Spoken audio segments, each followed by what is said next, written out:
Hey guys, it's Katie. Welcome you back to one of our AFI DIYs. Today we'll be learning how to make dried flowers. Dried flowers are one of my personal favorites because not only are they an alternative to flame and heated fragrances, but they also look nice. Let's go ahead and get started.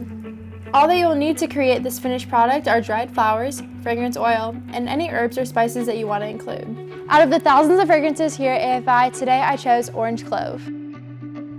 I think this fragrance is a perfect choice for this product.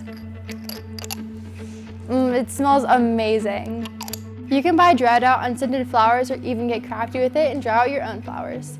For this, you need to gather a bouquet of flowers and tie the stems together with some twine. Hang them upside down and give them a couple of weeks to fully dry out. If you want to make this process faster, you can put your flowers in an oven at 150 degrees Fahrenheit for 10 minutes. Okay, let's get into it. First, grab your dried flowers, herbs, and fragrance.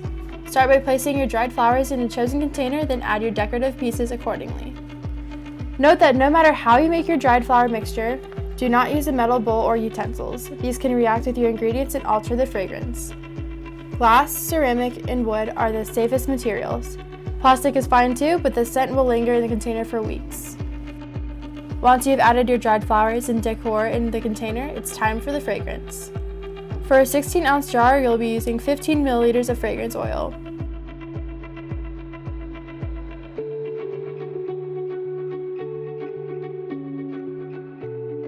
It's recommended that you close the container and allow the flowers to absorb the oil for a couple of weeks.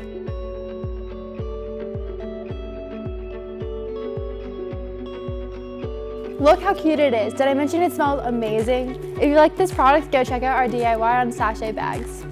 This product ended up costing us around $2. You can sell it wholesale for $4 to $5 and retail it for $6 to $10. If you like this video, don't forget to subscribe down below and check out our other content. Thanks for watching another AFI DIY. I'm Katie and I'll see you guys next time. Bye!